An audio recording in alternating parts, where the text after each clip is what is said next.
What's going on, guys? Welcome to the channel. My name is Brian. This is Bicoastal Gaming. I'm going to be going over the diagnostic role for boss 3 on the Iron Horse raid. We're going to go over my build, and then I will do a step-by-step on what I'm doing when I'm upstairs. I do want to take a minute to shout out Wipe Squad. If you are looking for a clan that does DZ raiding or teaches people how to raid, how to make it through the raid, if you're just learning or if you've been through 200 raids, it doesn't matter. Check out the link in the description below. It'll be down there somewhere. Anyways, let's get into it. We will dive in and we will see what is going on here. Okay, diving into the build, we have Technician is my specialization I'm using.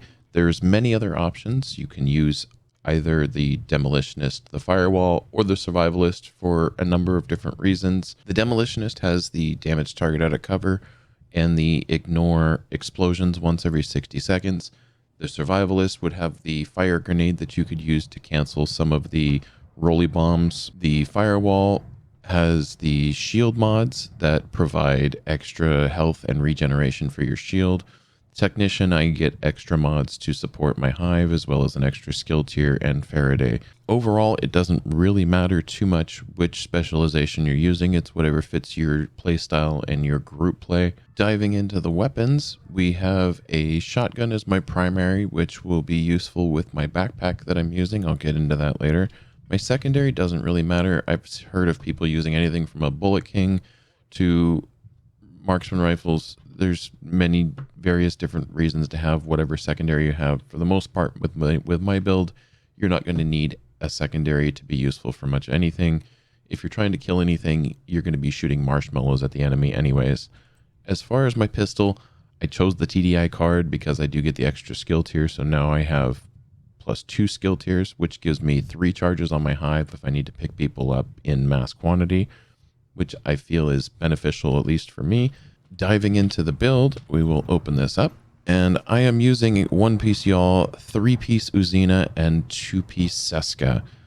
Reason being here is the Yawl is going to give me 20% hazard protection, the Uzina gives me an extra 10% on the 3-piece bonus, and the Seska gives me 10% on the 2-piece bonus.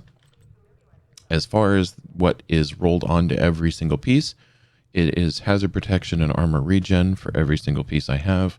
If you have mods, I'm using protection from elites just to give me that little extra from any yellow bars that are in there. These 6 pieces can mostly all be moved around, especially if you're not using the named backpack as I am. But since I am using the named backpack with perfectly opportunistic, we'll dive into that. And that is the reason I use a shotgun as well. So enemies you hit take 15% more damage from all sources for 5 seconds. This is only with a marksman or a shotgun.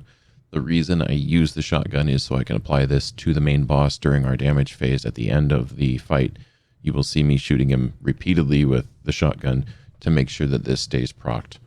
The 2 pieces that you will probably hate me for, and maybe your RNG is far better than mine and it won't matter or won't be such a grind, but finding the Seska pieces with hazard protection can be a little difficult at times, but I would recommend any Seska with hazard protection.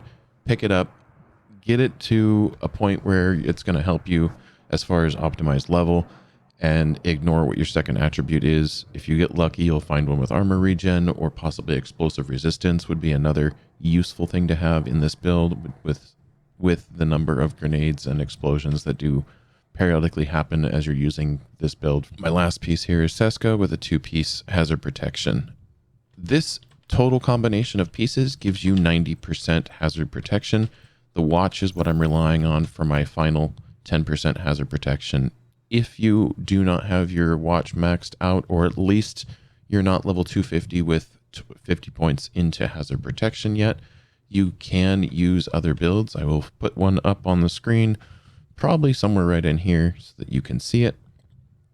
As you can tell, it is a 3-piece Eclipse. I have a Bellstone backpack, a Golan chest piece, a Yawl holster, and the 3-piece Eclipse. That will get you 100% hazard protection. So if you're not fully rolled in, no worries, there is other builds available. As you can see, I also am showcasing the Scorpio in that build. Using the Scorpio on the final boss can result in him magically disappearing. He is still there, you can still shoot him, you can still do damage, but visually he will not show up. Sometimes that bug can cause more issues than the extra damage is worth because people cannot see where he is. As you guys can see on the stats, I am 100% hazard protection, and all these pieces I'm getting 90%. The watch is giving me the last 10. So the hazard protection 50 points gives me that last 10. So I am at 100%. Other than that, guys, thank you for watching this portion. I'm going to dive into the gameplay and talk you through what I'm doing as I'm doing it. I do things maybe differently. Maybe you've seen me do it. Maybe you've seen people do it like what I'm doing. Maybe you've seen people do it differently. There's many ways to attack this role and this position of the raid. I hope this helps you get through it. All right, so we are starting on the Foundry. This is boss 3 for Iron Horse. We have these 3 ads, 2 up top and then 1 to the right. So the first thing I'm going to be doing is running over to this chain, and we're going to go up as quick as possible. Up, up, and away. Here we go. I'm going to run straight to the computer. Wrong computer. I ran the wrong way around, but thankfully this is a circle and you can go all the way around if you miss it.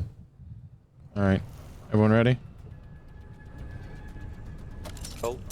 Going. I'm talking to find out who's ready to push the yellow button. Make sure we're all good. Yeah. Push here. Normally someone will call jump, jump, jump. I'm going to proc my shield and we're going to immediately run straight over to the chain and we're going to go straight up. We're ignoring the alarm and the electricity. This is why we have 100% hazard protection.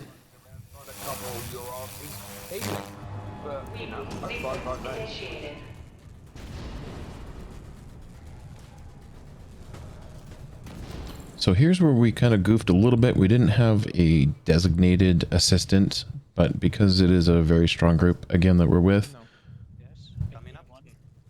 we're going to have the wonderful Waha is going to come up and help me. He's going to take over. So I'm going to come off of that. We're going to jump down and hit this first one. We're going to call them out as we do them. Cool. So pressing number 2, just so they hear that. I'm making sure that there's someone on the console for 3. Pressing 3rd. I'm calling over them to make sure that they know that we're pressing 3rd, so they know the boss is going to be coming out as well. Again, proc my shield and run straight to the chain instantly. Why aren't you dead yet? Little playful banter. Again, I went the wrong way. I do this far too often. I should start going left and not right, but it just is what it is. Or yellow, actually. So we're calling out the colors so that the healer knows where to put the healing hive. Also, so he can attempt to shoot me with a chem. I'm looking back to see if anyone's on the terminal. Now I'm calling sniper. I'm going to shoot them. You can actually come off the button for a short amount of time without any problems. Could be upstairs. I'm the fucking assistant. Okay. A little bit more playful banter as we all enjoy ourselves going through this. I didn't see any up here. Check out. Yeah, last one.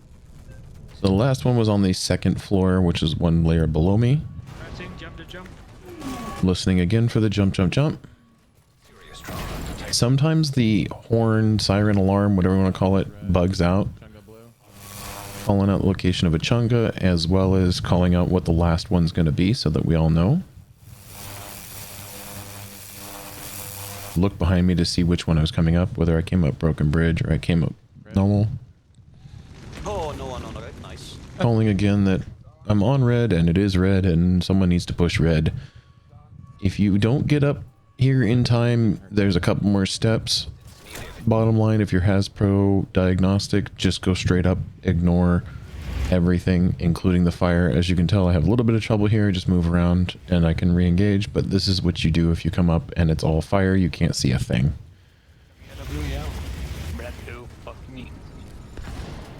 So here's the cogs. Now the cogs are somewhere between 5 and 9, and this is how I was taught. A lot of people go down and look before the fight. They get the numbers. I'm just going to hold it for 5, and then I'm going to bump it until I can hear the noise. That one. So you watch 2, 3, 4, 5. Release. Bump it. Blue's done. That's 6. Bump it. That's 7. Red's done. Now I call out red's done. I heard blue's done. The assistant now is going over to take care of entrance. I'm going to come over here to red because this is how we can control where the boss spawns. Entrance done, break entrance. Yep, break. So we always break the entrance first because that controls where the boss will come out, and this way we know he's always here. I'm going to do a little dance with him, and the rest of the team right now needs to be breaking all 3 other entrances, or break all 3 other lava gates. So we have the entrance, we have red, blue, I believe, and or red, yellow, and blue, yellow, blue. Never remember them. I'm getting fucking annihilated. The marks are on the walls. So we're just keeping him busy so he's not messing with the team. Now I'm going to call out because they've broken all the entrances. He's going to go do his own thing. We're going back up, and this is what we call alphabet. Alphabet phase is when you're going to hear us. Alpha down, Bravo up. So Alpha, Bravo, Charlie, Delta. Try and use some form of phonetic, even if it's Apple, Boy, Chris, and David. India down, Kilo down. Make sure it's clear enough that the people below you, through all the firefight and everything else going on right now, make sure they can hear what you're calling out. So we're on the last one. Michael, November, Ocean, and Papa would be how I would call those. There we go. That's going to stop pressure building. Now we're figuring out which turret. It's the second. Yellow's last. So someone's already noted which turret was first and which turret's going to be last. So they've called out yellow as the last turret. I'm going to basically just kind of monitor and proc. Yellow's last. Little miscommunication here. People thinking that this is the last one, but we're going to break this one. Now we have a Chunga down here. Here's what we call breaking the Chunga. When you break his backpack, he's no longer going to shoot grenades at you. He'll shoot a shotgun at you.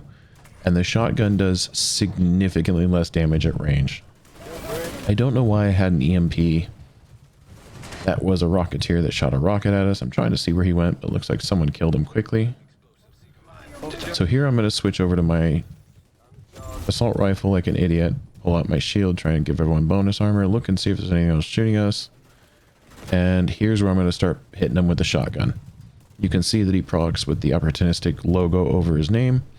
Now the team is doing 15% more damage to him. Trying to proc my shield again. Keep melting. Now when we kill him, all 3 members need to run to 3 different terminals. I didn't get the key for this one, but it goes next to the box where I was diagnosing the colors.